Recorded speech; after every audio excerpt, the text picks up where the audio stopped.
there's only time to be ourselves, right? Like I only have time personally to be myself. And that comes with everything. It's not just, what people say, like, oh, just be yourself and like this public image. Like it doesn't really only have to do with that. It's also how I communicate with my loved ones. I only have time to be fully what I know that I can give to them, and that's a really great place to start with for people, or that was a great place for me to start.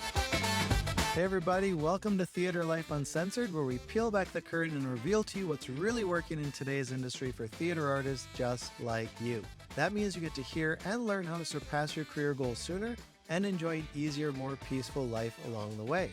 I'm your host, Jim Cooney, a New York City-based director and choreographer, and I'm also the founder of Amplified Artists, a membership community for theater professionals, from performers to producers and everyone in between, helping you create a career and life you love. This is probably one of my favorite interviews because my guest today, David H. Parker, is so inspiring. I see a lot of people making excuses for why they aren't where they want to be in life. And I'm not saying that the facts or the circumstances aren't real, but it's what you do with those facts and given circumstances that truly matters. David opens up about coming from a poor family, so much so that he didn't even attend public school. That alone makes it so impressive that he's accomplished so much. But even more impressive is how quickly he's done it, and at such a young age. David also celebrates being Black and being queer. And this is what I'm saying. People could use these excuses of not having enough money, or being too young, or being too old for that matter, or feeling like society views them as less than, or quote unquote another, and they could let those be limitations. Or they could push away those excuses and see their own greatness. And that's exactly what David does. So whatever you're dealing with in your life, whatever the circumstances may be, I hope this interview inspires you to see your own greatness, and it lights a spark inside you to go out there and claim what's yours. But real quick, before we start, hit the subscribe and get notified button so you don't miss any episodes. And I do have a free gift for you. One of the things I get asked most about is branding. How do I know my brand? How do I make my brand stand out so that I get hired? So I've put together a free resource for you. It's a 3-part branding formula guide and worksheet that you can get for free on my website at jimcooney.me/branding. And I'll put that link in the description below. All right, here is my interview with David H. Parker. David, thank you so much for sitting down with me today. I'm really excited to talk to you. Yeah, you're kidding. Me too. I have a really like nervous habit of sitting and thinking about all the possible things that I could be doing or thinking about before I like get in a conversation with somebody. So yeah, I just kind of had to throw that away, but I'm Yeah. excited too. Yeah. Well, no, it's an easy conversation. Um, so just to start with, because you do a lot of different things, I just want to give you the opportunity to like, who are you as an artist, and like what draws you as an artist, and what are the kinds of things you like to work on? Yeah, it's that's a great question, and I've been kind of not kind of I've been pretty heavily kind of reevaluating what that even means to me recently, within the past few months, particularly the last few weeks. And I mean, I know that I just want to see the type of basically, as an artist, I want to create the type of connection and opportunity for intersectionality as much as possible, just that that I didn't see growing up. And that's about the cleanest cut way I could say it. I am a director and an actor and a writer, a creator, editor. Like I can, over this last couple of years, there's been a lot of time to figure out multiple avenues, as everybody's probably very familiar with, as I know you are, Jim. And yeah, I've kind of recently settled into this place of wanting to facilitate and create areas and channels and like mediums for people to be able to participate and collaborate as much as possible. With whatever new works come up, with my own new works, and getting other people within the communities that I'm in to collaborate on them. So I'd say that that's kind of the artist that I am. I try to pull people together, get as many hands in my pots, or put my hands in other people. You know what I mean? Mm-hmm. Yeah, just because I think collaboration is kind of the heart of everything that we're trying to do. So yeah, Yeah. probably the easiest way to say it. Yeah. I think someone like yourself who does multiple things within the same sphere, it's like it makes you a better artist because I feel like when you're in the director seat, you appreciate what the writer's going through, you appreciate what the actor's going through, and you can sympathize with like the struggles that role has, and so then you can help bridge the gaps. And then when you're in the actor's seat, you can do the reverse. So I think like it's really good for people if they can, even like assist a director or sit behind the casting table or whatever it may be to just kind of get these other experiences because I do think it ultimately makes you a stronger artist when you have those opportunities. Yeah, I agree. And it's actually funny that you mentioned that because I was working on a project recently in February, um, and I found myself, and I guess I didn't really notice these things in the moment, of course, because you never do, right? The retrospect is always gonna, hindsight's 2020, whatever. But I found myself a lot kind of being an acting coach more in the process at times, rather than having like a hard line directing approach. Um, and I think in some situations that's okay. I think that that's totally fine. Like trying to meet actors in the middle where they are, and taking them to another place and then stepping back and then letting the directorial wash over. But I think after the fact, when I had somebody kind of, somebody that was on the project with me, kind of advising it and reviewing, what's going on there. Um, I think that I can find more opportunities for it to be okay for me to kind of let go. And, because the actors that I'm going to be working with, on anything are very talented, and they're going to be very skilled, and their, instincts are going to be right on. And I just need to be able to trust that. Because I have my own vision for how an actor will put themselves into a role or whatever it is. And the actors are going to have their own instincts and natural inclinations. And yeah, I think it's okay to trust that, and know that if I were the actor in their situation, going back to what you were saying, that I would want the director and the collaborators to trust that I'm here for a reason too. Um, and that's kind of the whole thing, is we're all here Yeah. for a reason. And I just think that I think that's Yeah. great. I always think too, like when I'm directing a show, like my time is divided up by all the characters plus the costume department, the sets, the lighting, etc. Right? The actor has like Everly. their one department, like their character, and so like they're gonna be infinitely more, you know, in touch with this person, and or if it's an object or animal, whatever the character is that they're playing, but like they're gonna know everything more than me because they have all their energy focused on that, where mine's going to be spread out on a million things. So, Yeah. I think like that's a good thing for people who are directing to think about the like, yes, trust the actor's instincts and like the work that they're doing, and see what happens. So that it's really exciting to watch that process too. 100%. Yeah, I agree.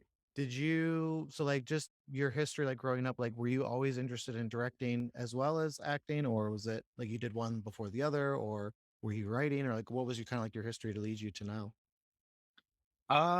Growing up, no, I never really saw myself as being a director, or really, I mean, I wrote a lot as a kid. That's actually the thing about growing up and having some professors now in grad school that it- they approach with a type of language that I wish that I had.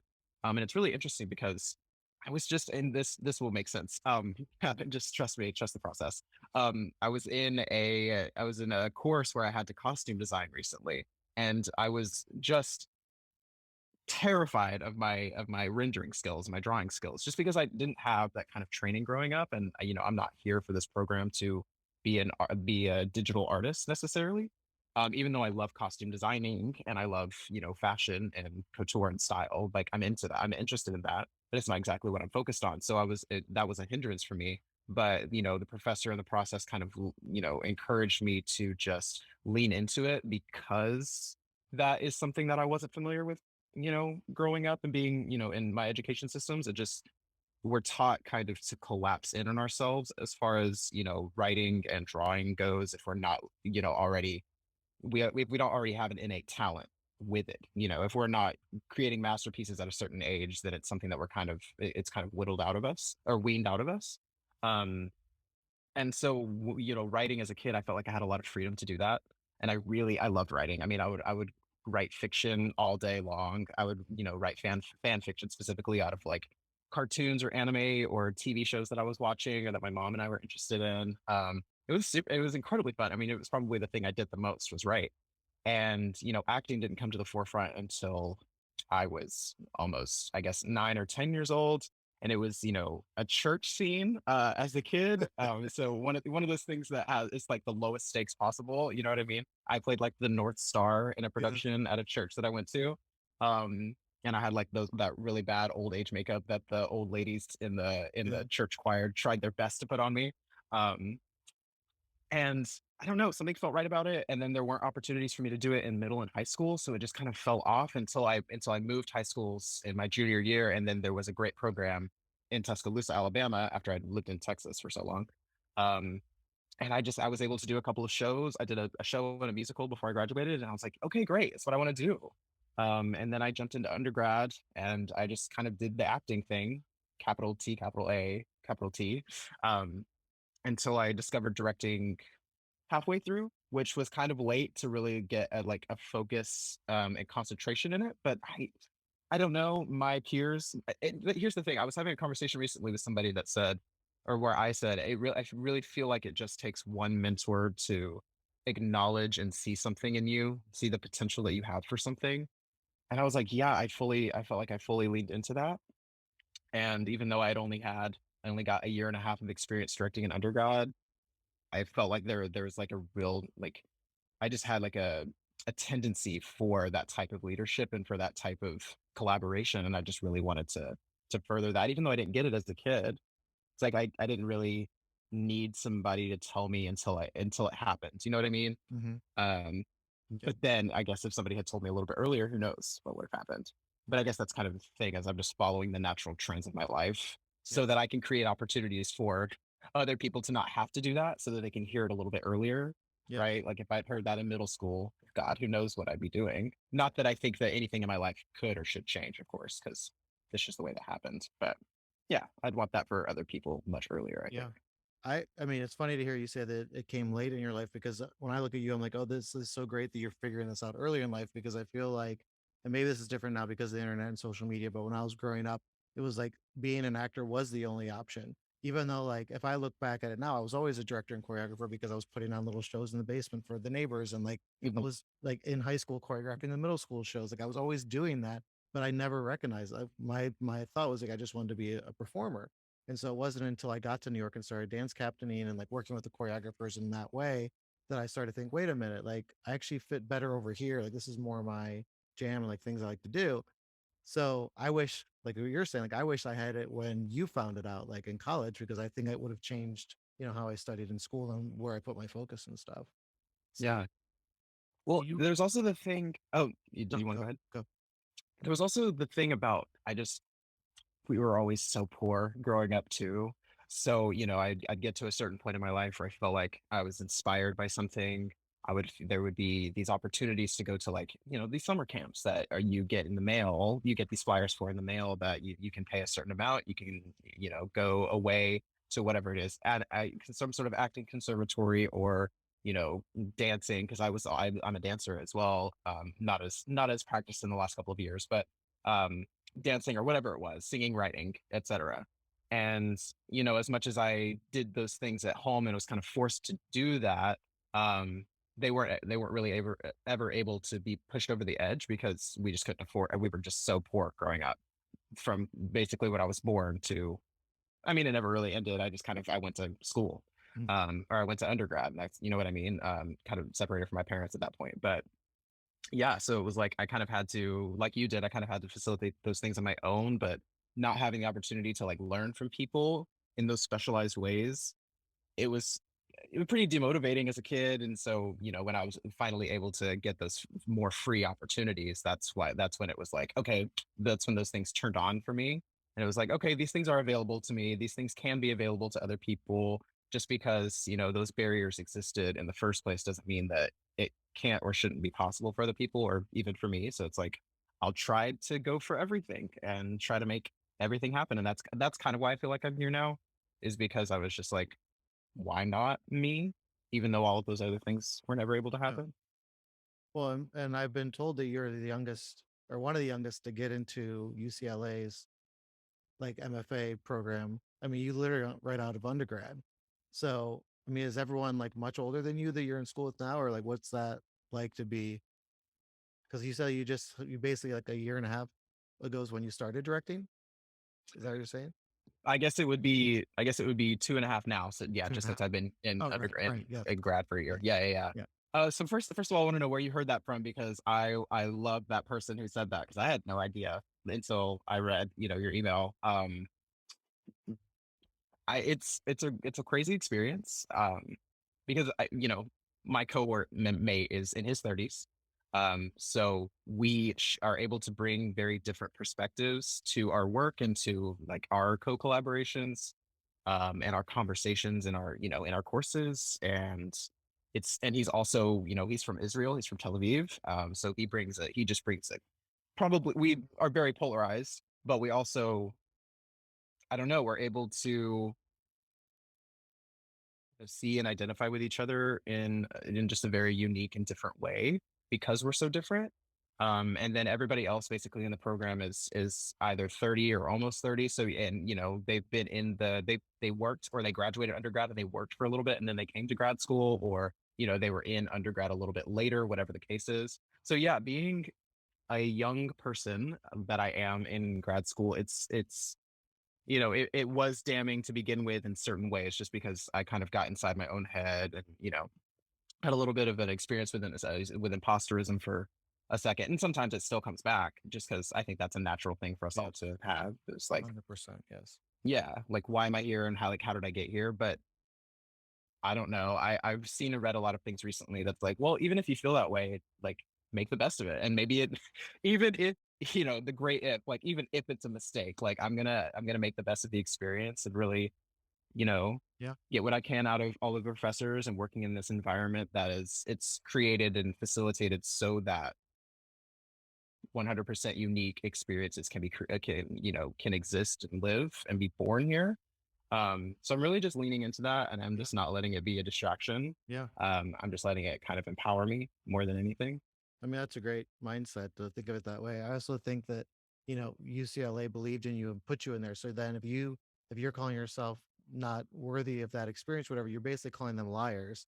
Right. So it's like I try to Right. like do that to myself when someone believes in me and I'm like, I don't know. I'm like, well, do I really think they're lying to me? Like, probably not. And like that's offensive to like just say, oh, you don't know what Yeah. you're doing. Like you shouldn't be hiring me or whatever. But Yeah. I don't know if that ever goes away unless people are like, super egotistical. Like I think for most people, we always feel like imposters. It's just, I think, human nature.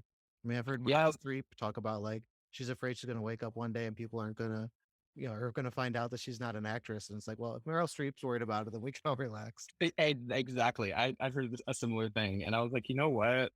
Honestly, yeah, people that we look up to, respect, award, continue to employ, and like laud in their respective fields can say that, then I think I'm okay. Like 40, 50 years for senior, I think I'm okay. Right. And I think it's like good for people to know, like a lot of times people wait to call themselves a director until they've directed so many shows or they feel like they've gotten to a certain level. And you were doing it for a year and a half before you got into your grad school. And like, you didn't have that fear, or maybe you did, but you pursued it anyway of like, well, yes, I'm a director. I'm going to go for this. And then this amazing program accepted you at a young age and without having all the experience in the field like all of your classmates have. So I think like it's good for people to know that you don't have to be doing something for years before you can be considered like good at it or worthy of it or whatever like things we tend to tell ourselves.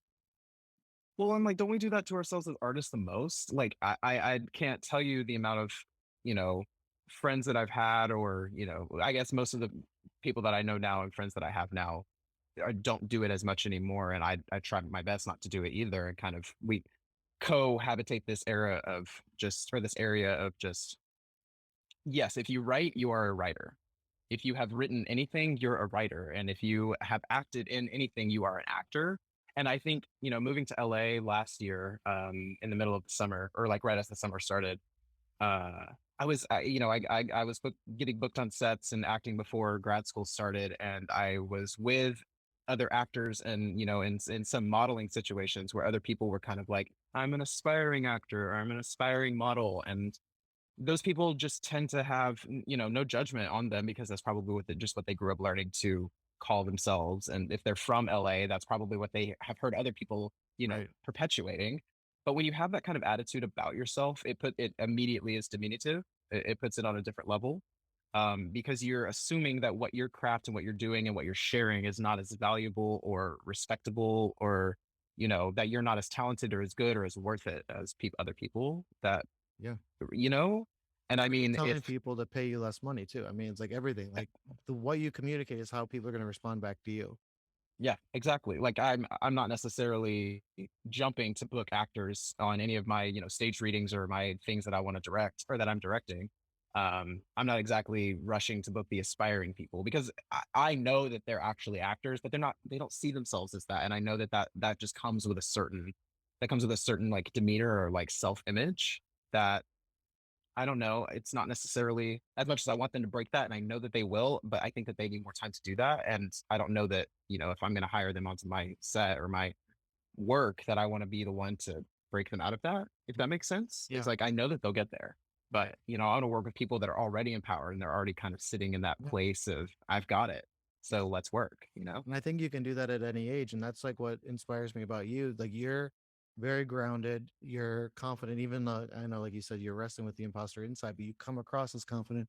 A lot of people your age, like come across so desperate and so hungry to work that like the aspiring titles like you're talking about, but also just like their energy is like almost like they're groveling for you or like they're like looking up to you and like putting you on this giant pedestal. And so like it just creates this like weird dynamic where it's much easier to work with people who are just like comfortable. They're just there to do the work. It's not about trying to impress anyone. It's like this is what I have offer. This is what I have to offer. This is what you have to offer. Let's work together. Let's collaborate. Instead of it being like this, like I'm trying to be better than people think I am, and all these kinds of things that we get lost in. And so that usually comes with maturity. But for you and experience too, I would say. But for you, like since you are a younger person, it's like to already have that maturity is amazing. And so was that like instilled by, parents, like church, or like where did you get this from, or is it just Mm, natural for you? That's a good question. So I always Okay.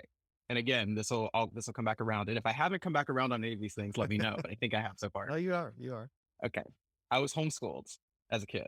So and I mean like unschooled, which is basically a place between homeschooling and regular schooling. And this was God, how young was I? Was I homeschooled? Probably as early as I can remember. Schooling needed to be necessary. Between then and like 9 years old was when I first started like actual public school. So in this like unschooling program that my mom had me in, it was basically one of those opportunities to like it was a looser curriculum, but it had more opportunity to socially engage with other, kids with it. 'Cause we lived in Flower Mound, Texas, for instance. So we would be with like the DFW group of people that also unschooled their kids. So we would get together for these social and educational events. Um, so like I had a little bit of socialization, but it wasn't in like a structured school setting. But that kind of forced me to have a different like mindset and just like worldview in general. And my mom and I traveled a lot, and so I would be in charge of the atlas from the passenger seat, which I don't know if people still know what atlases are or if Yeah. people still even have them. But okay, great. Yeah, they're basically just these topographical maps on paper that have all the rest areas and things on the interstate systems. So I would read those and I would be her navigator from the passenger seat. And I would just be trusted with all of this crazy stuff from as like a kid, as like, a young child. Not all of it good and not all of it, terrible, but it just kind of, I was always put in situations where I just kind of had to think a little bit like, I guess, progressively and just a little bit further ahead. And then my grandmother actually formally homeschooled me for about a year before I started public school. And so that kind of I was able to meet the homeschooling challenge and the public school challenge with all of these ideas of like how I should act a few years above my age. Nobody had to tell me that. I was just kind of forced into it mentally, which, it was a give and take, of course. But, when I finally started, I guess, growing more into the person that I am, I guess I just kind of leaned into that like independence and that like I always just wanted to be I always like envisioned what my life would be like, whether it be, whether I actually come into any sort of wealth, which I'm not particularly concerned with right now anyway. Just trying to do what makes me happy. You know what I mean? If I'm, doing something that makes me happy, living somewhere that makes me happy, I was always kind of thinking about it. Like middle school, high school, it was always something that was on my mind. And so I guess with that kind of came this like obligation to take care of myself and do what for myself I know that I need to do to get somewhere. And especially recently, that's just like so clear for me. So, moving out to LA, I'm like, I've just taken gamble after gamble after gamble. And I don't know, I'm just very comfortable with it, comfortable with being uncomfortable. Just something Yep. I have said a lot in the last year. And like, I don't know, it's an insane thing to be, I feel like, because a lot of people don't, try not to lean into the discomfort, but I feel like I'm not going to get anywhere if I'm not uncomfortable. Well, you were just forced to do it from a young age, so it's not, Yeah. and you see like what happens when you do it, and that like you can reap the rewards of it, and that's like people. And I feel like when you are too comfortable and you do get everything just kind of handed out to you, you don't appreciate that stuff. You don't take advantage of the opportunities, and you don't see where opportunity exists. And during the pandemic, I had so many friends and like just colleagues and whatever, like just struggling so much financially because all of their jobs went away. And I'm like, yeah, but all of my jobs went away too. And like, there's other people too. Where like we're leaning into the resources, the grants, the funding, Mm. like there's always opportunity. And so it's like just doing a little homework and just like thinking bigger and not being afraid to ask people for things. And I think that Yeah. like if you want to do something, you can do it. And it's like Mhm. that's a beautiful story. Thank you for sharing that because I think it's so inspiring to see like that journey that you on and like what you're doing now. And like it's just truly incredible.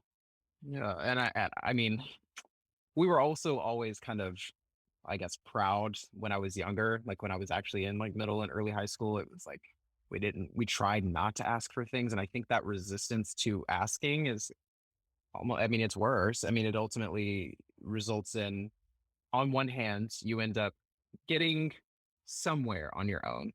Yes. But is it necessarily where you could have gotten if somebody was there to help, somebody was there to guide, whether it be financially or with their, their wisdom or what they have to offer, like emotionally, like whatever it is, Right. because there's caretakers for all types of parts of your life. Um, and it's difficult to imagine, where some of those choices might have landed me and where some of my choices might land me in the future. But it's like, I don't know, I'm okay with that. I think that's Yeah. 100% fine. Well, it's an excellent point. Like there's so many different kinds of currency. Financial is just one type of currency, but people need Absolutely. all different kinds. So like yeah, it's a very good point. Mhm. You also like something I really love about you is like you're just very like confident in who you are. You're like unapologetic about who you are, rightfully so. I mean, you just it's like what you see is what you get, and like there's such an ease about that. Like it puts me at comfort when I'm around you. Like, and I know like when I'm working with people in rehearsals and whatever, like the people who like really know themselves and are comfortable with themselves, it's just like we can just relax and like focus on the matter at hand instead of feeling like you're walking on pins and needles around someone. For But I sure. feel like and this is like the joy of, as history progresses, we get better and better about this, but we're still a long way to go. There's still like a lot of people who feel like they can't really shine their truest light of who they are. Um, do you have any like tips or inspiration or like things like help you like if you get into a situation where you feel like maybe like you've got to hide something about yourself that you like how you kind of get over that and how you just put that to like so you can be so peaceful like how you are? Yeah. Something that one of my I have I have three mentors that I can really thank, I can thank them for God so much. But something that one of them shared with me a while ago, and it kind of echoed through the years, was that there's only time, and I maybe this is a little bit trite, but there's only time to be ourselves, right? Like I only have time personally to be myself, and and that comes with everything. It's not just, what people say, like, oh, just be yourself and like this public Yeah. image. Like it doesn't really only have to do with that. It's also how I communicate with my loved ones. Like I only have time to be fully what I know that I can give to them, and that's a really great place to start with for people, or that was a great place for me to start is I just have to be honest about who I am, my intentions, and with anybody that I'm trying to share what I have with, like share my art, or if I'm in whoever I'm at school with or working with, I can really only share exactly who I am and who I hope that somebody else will get to know me as, right? And so every time there's a layer or a mask in between those two things, it's friction. It's polar, it's something pulling from opposite poles, and it's separating rather than bringing together. Mm. So I just think of, I don't know, I just think of every single time I apply for something or that I work on something, I create something, I write something, I'm thinking about who is this for? Why am I doing it? And then how am I reflected in this? And would I be proud of this? And most of the time I feel like I can say yes because, for instance, this last project I was working on, I really just ultimately was like, I did what I could in the end, and I know where I could have gone with it, but that's not where we got to. So I'm just proud of the people I worked with, the actors, and I'm proud of my team, and I'm proud of my advisor for saying what they were able to about it. And because that means that I communicated something to them. And Mhm. yeah, I don't know. It's just about just living and embodying and kind of resting in that place of just having that sense of self and just being, Right. because I think being confident in that sense of self to start with is it's almost a catch 22 because that evokes more confidence, at least in me. It just evokes that like groundedness in it. Yeah. Yeah. Um, when you applied for the scholarship for Amplified Artists, you talked about in your video about like wanting to share like the joy in black stories and queer stories. And people say that there was a way that you said it, I don't, like just your energy or like your enthusiasm about it or something, like it just like struck me in such a different way than when I hear people like, and I'm a gay person myself, so it's like I also want to see more stories that don't have to deal with like the HIV crisis and like the traumatic experiences of gay culture. Like, and I understand why we need to tell those stories. We need to educate people, but there's so much more to life than and to our lives than just these, things that we see. And certainly that happens in the black community, but also like anyone of color, like the stories that we get to see are often not a full reflection of full experience, right? So and again, like because you are young and to recognize that with such enthusiasm and passion as a young person is just very inspiring as well. Um, so I think like what all these things we've been talking about like play into this. Uh, and I think you're already doing it. Like I see the work that you're creating. I see what you put on your social media. You have your podcast, The Queer Code. I see you already like making these things happen. And I think like the more we have people like yourself writing stories, directing stories, performing in these stories, it's just going to keep making it better. So what like for people listening that want to like help speed this along because this is like taking too long for us to get to this point, Mhm. like what Yeah. what do you think are like the roadblocks or what do you think could help us like get there faster from your like Mhm. experience with what you've been doing? Yeah. Well, I think some of the pitfalls of, stories about the HIV/AIDS crisis, for instance, just because you mentioned that. I think a pitfall of that is thinking that we need we need more stories about what we think it was rather than what it actually was, and we need to be able to reimagine too, and we need to be able to be okay with the idea that fantasy and kind of correct, revisionist history can kind of live together a little bit, and they kind of have to, especially with playwrights like Danya Arlov, who is somebody that I tout a lot just because I respect what he does so much because he's so open and forward about his own HIV positivity and his and the fact that he is able to look at history through a contemporary lens and apply black queer love to it, which is insane, considering one of his most popular works is a slave story. So it's like, or an enslaved people story. So it's like, how many times have you thought about enslaved people being queer, right, together, right, on these plantations? So it's like, I think that we need to be able to like look at, if we're going to be looking through history, we need to be able to look at it with a sense of desire for what could have been and what should have been, right? It's not about creating like a frivolous landscape for these Right. stories to exist that's like not believable. It's about celebrating all of the things they could have been and weren't because of anti-blackness. And I could say white supremacy or whatever, but it's really just it's anti-blackness because white supremacy kind of empowers the white end of it, but it's really all about the fact that blackness was put at the bottom of whatever social and historical hierarchy we're talking about.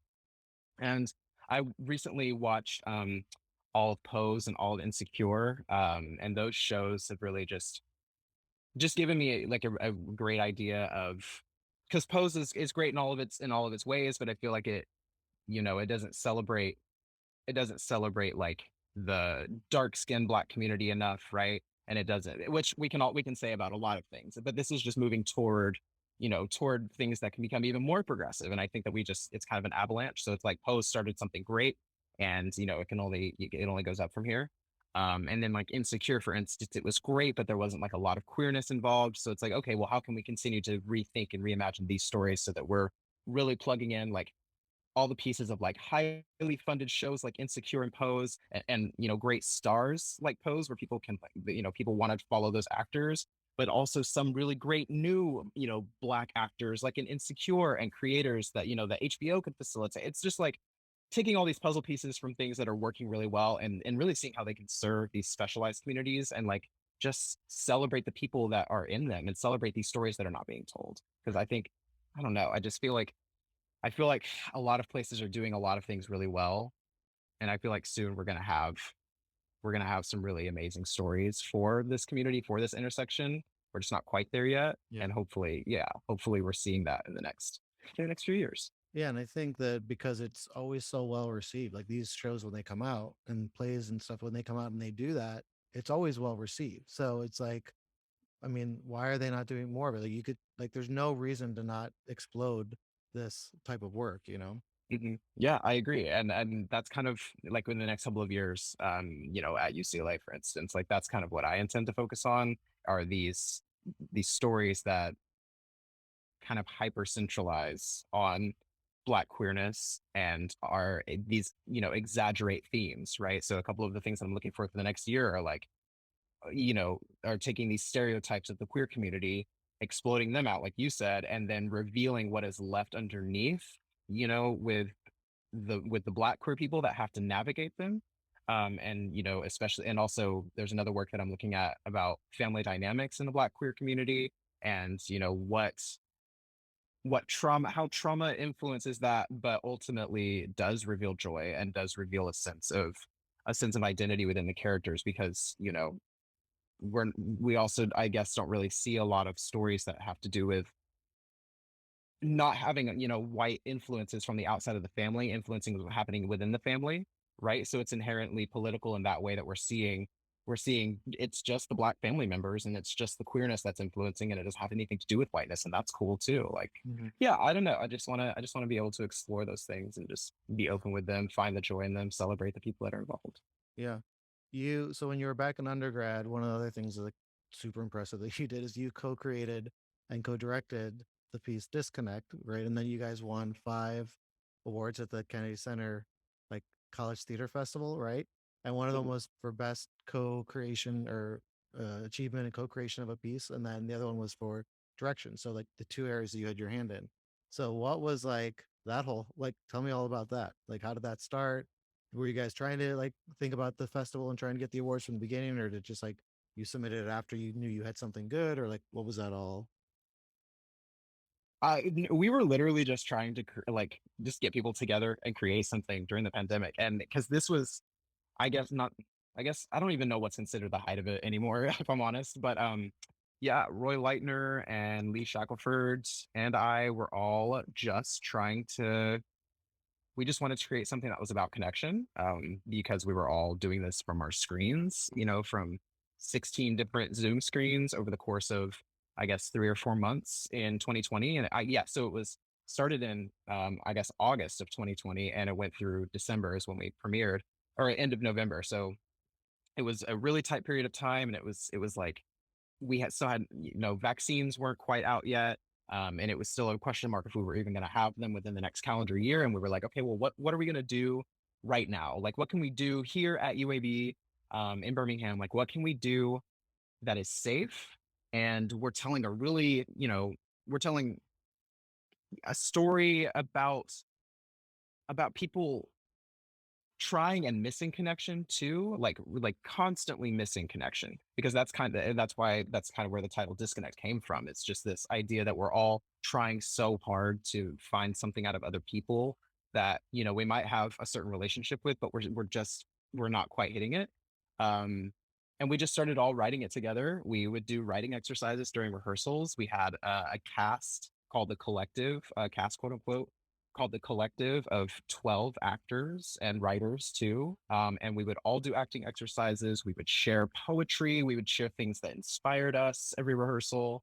And then we kind of took all of these things, all of these transcripts from our Zoom rehearsals. So we would record them and then save the transcripts so that we could use them later.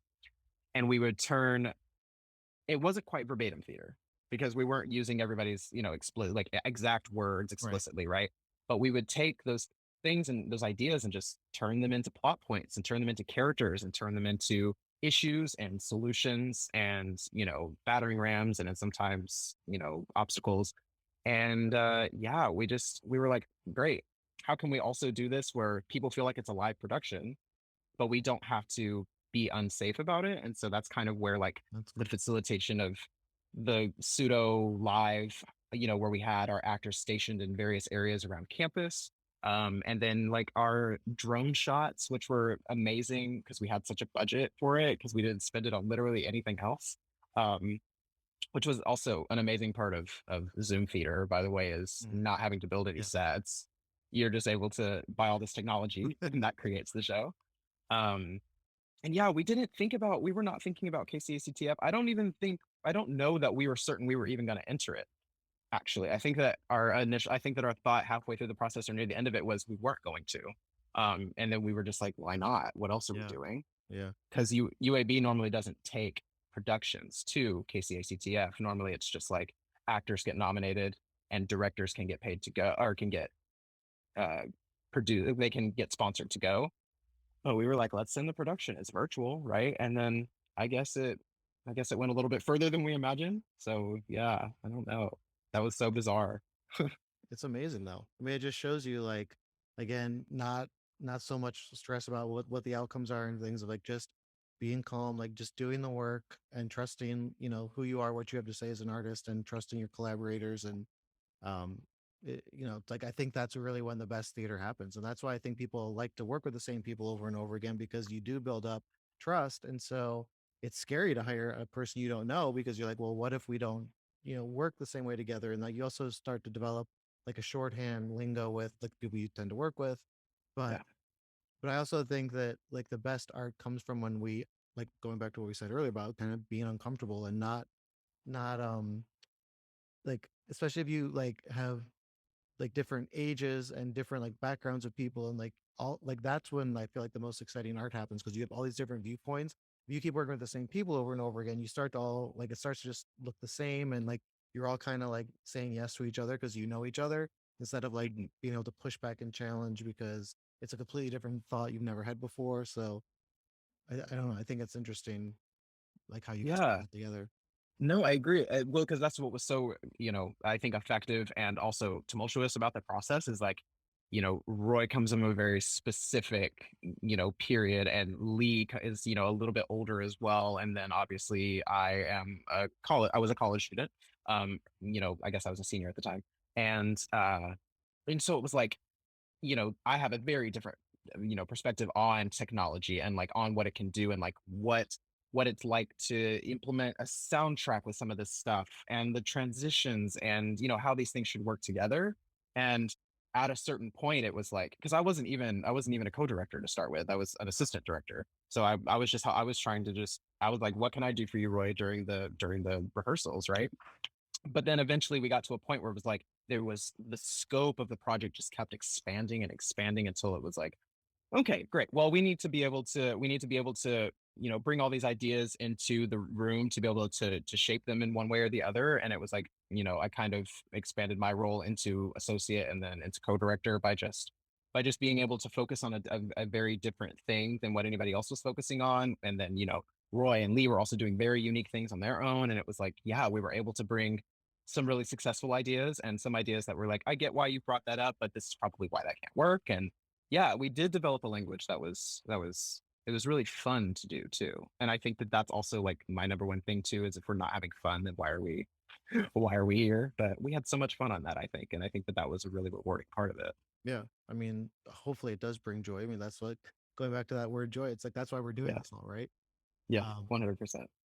cool. So we touched a little bit about this, about you being on scholarship with Amplified Artists. And for anyone who's like watching or listening to this, like the scholarships are for anyone who feels that their opportunities have been limited in any way. So whether that's financially, it's going back to like these currencies we're talking about, right? So it could be financial, could be just like the location you lived in, like the educational opportunities, race, gender, sexuality, physical ability, like any way that you feel like your opportunities have been limited.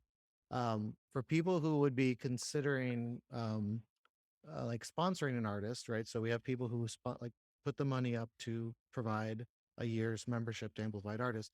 If someone's thinking about doing that, can you just share a little bit about like what that means to you as an artist, like to have someone financially, provide this opportunity for yourself, um, and like how that's helped you? Yeah. Kind of what I mentioned earlier about accepting things is so hard because I think we grow up with this idea that, well, first of all, we get this idea, or I got this idea that like getting things from people are handouts, and handouts are inherently bad, negative. You always owe something back, et cetera, et cetera, right? But Interesting. as I've gotten older and matured, the idea that these things are just reduced to handouts is actually kind of not disrespectful, but it's very like it's dismissive of like of the thought process that went behind going, I want to sponsor that person. I want to support that person. Like now, if I thought of any time that I want to, give money to my friends or donate anything to whoever is somebody else that's in need that I'm right now, I'm in the moment, I'm able to contribute to that. If I thought about all those things as, oh, I don't want them to think that it's charity or whatever. I mean, it's not about that. It's about, the potential. And it's not even about necessarily the relationship that you could or could not create with the person that does it. Cause sometimes they're anonymous donations and sometimes, right. Yeah. Sometimes it's not always about that. It's just about like, you are somebody that could do so much. And just this one opportunity it could expand your world. And I feel like getting an opportunity with Amplified Artists and with, any opportunity that I've had recently or in this last year, like I wouldn't have gotten there, at least not as quickly without that. And, Amplified Artists has so many resources that I just would not have access to either outside of it. And I'm just able to have, there's almost a safety net below me just because I know that there's so many other people that are doing similar, if not the same thing that I am, like all over the country and some people all over the Yeah. world. Yeah. Which I described in a sentence to somebody the other day, and I was like, wait, that's not crazy.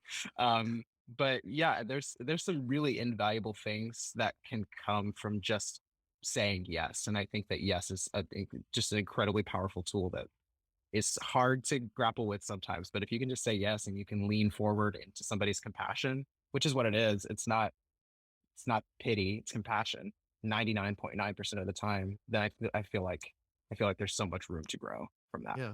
And I mean, like the things that people who have been on scholarship have accomplished, it's amazing. And so, like to know that you're giving this, this a resource to someone and what they can do with it, it's really like if anyone is interested in donating money, I'll put the link, or sponsoring an artist, I should say, I'll put the link in the description of this so you can check it out. I like that you touched on the person applying for the scholarship too, because this is something I actually face a lot is people will say to me, well, I don't think this is right for me, or like I'm taking an opportunity away from someone else, or, maybe I don't deserve it enough. And so like for someone who's thinking that, what would you what would you say to them? Because I feel like that like let us decide if you're gonna take well, we're not gonna let anyone take that opportunity away from someone who needs it more. Like that's not gonna happen. But you're if you don't apply, you're already saying no to yourself instead of like an opportunity that could very well happen. So like if someone is like having that monologue in their head of like, well, I don't want to take this opportunity away, or like I don't deserve this or whatever, do you have any like words of wisdom for them? Yeah, and it's this. I thought that too. I think Oh, that did you? at Okay. least yeah, I think that for at least a second before anything that I'm applying for, I'm like, okay, well, am I the person for this? Um, but there's room for all of us. That's the bottom line. I feel like once you understand what that means, that is the door opening phrase. There is room for all of us, and you don't know if this is your room. And if this isn't your room, you won't know if you didn't apply. And so that's the beginning and the end of it. And if you don't get it here, you'll get it somewhere else. But again, you just don't know until you do it. That's awesome. Thank you for sharing that. Yeah. So what last question I have for you is what's your next year look like? Like what's your future? Like what are you working on now and like what are your goals in the coming year here? Oh God, that is the $1 million question. I've I've got So I'm the type of person that wants to have like everything planned out for the next year, at least year. I just want to know like what's coming up. So the next few months, I don't quite know. Like after this year of grad school ends, after this first year ends, not quite sure, but I have leads into multiple different things that could come to fruition. So fingers crossed for a couple of projects in the summer that I'm looking at or representation for acting or writing coming soon. That's something that I don't necessarily need, but it is something that is up in the air right now. So if I can grab it and run with it, would love that. And if not, the opportunities in the future, and that's okay. Um, and going back to people that are trying to say yes so much, but don't really know how to do it yet. I've gotten a lot of no's recently for things coming up either this year or next year. And I look at the email, I absorb it, I, feel my feelings about it, and then it's gone. And I'm on to the next thing. I swipe to the next email. Um, and that's very much okay with me because a very common thing for us is no. As much as we're saying yes, people are going to say no to us, and there's so many opportunities and there is room. So I'm just finding where my room is, and yeah. And next year at UCLA, my second year, I'm really excited to get to work on my next project that gets funded and produced and supported a little bit more than my last one. And I'm gonna be exploring some. I don't know what the show is that I'm doing yet, but we're spending this whole next few months figuring that out. And yeah, just very excited for what's coming next. And Yeah. yeah, hopefully I do a bunch of acting this summer as well if I don't, find myself directing anything. So Mhm. yeah, you'll see me on my Instagram probably promoting that Yeah. stuff. So who Well, knows? you're like such an incredible person. You're an incredible artist. Like I know talking about things exploding, like your career's gonna explode. Like everyone I know that works with you loves you, raves about you. And like when you applied for the scholarship and other people were reaching out to me on your behalf, and I was like people like Roy Lightner, people I really respect and trust. It's like, okay, well, I can't wait to check out this guy, this video and see like what's going on with this because it's like everyone was like raving about you. So it's really cool. And so I know you're gonna like kill it out there, and I'm just so excited to be like this little sliver of your journey and to see what comes out of it. So thank you so Well, much no, for. Okay. oh, that's funny. That's the funny thing about that is, I mean, nobody I feel like is a small sliver of the journey, right? Because I feel like right now I'm meeting, and the past like 5 years, I'm meeting people that are going to be a part of that journey, kind of intermittently or continuously or whatever it is, for a long time. So like I just find every meeting or everybody that I create a connection with is as equally valuable. And yeah, I just want to say that it's not just a small part. Everybody that I meet is like very impactful for me in different ways. So, but yes, thank you so much for that. Yes. No. Yeah. So where can people find out if they want to learn more about you? Where should they go? Yeah, I have a full list of resources and everything. Yeah, all these links that you can click on my link tree. So that's linktr.ee/David H. Parker, or you can find my website at davidhparker.us, or my Instagram is at David H. Parker _. That's got basically everything. So everything should be easy to find. Yes, and everyone should absolutely follow you because, like I said, your career is going to be amazing. So it's going to be awesome to watch your journey. Thank you so much. Here's hoping. Yeah. Well, thank you again so much for being here. I really appreciate your time and your energy and like everything you said was just great. Thank you so much. Thank you so much, Jim. Okay. Bye bye. Wow. What an incredible person. I cannot wait to see what his future holds. And in fact, he's already jumped his career forward since this interview. He is now associate directing off Broadway while on break through grad school. So y'all got to keep your eyes on him. He is going to have a huge career. And like I said in the episode, I'm just so happy that our paths crossed inside Amplified Artists. And I'm so grateful that I get to work with such amazing artists like him. Now, speaking of Amplified Artists, I'm going to put a link in the description below so you can see how we help you create a career and life you love. And I'll also link to the scholarship program that we talked about in this episode. Also, if you're interested in sponsoring an artist, I will put a link to that as well. Now, if you've got any questions on anything we talked about today or Amplified Artists, or you want to keep the conversation going, just drop me a note in the comments below. I personally respond to each one. Before I wrap up here, don't forget you can get my free 3-part branding formula guide and worksheet on my website at jimcooney.me/branding. And I'll put that in the description as well. And if you've liked this episode, hit the like button to help more people find out about it. And be sure to subscribe and get notified so you don't miss any episodes. Remember, there is no one on the planet who is just like you. Be true to the gifts that you have and who you are. Thanks for watching, and I will see you next time.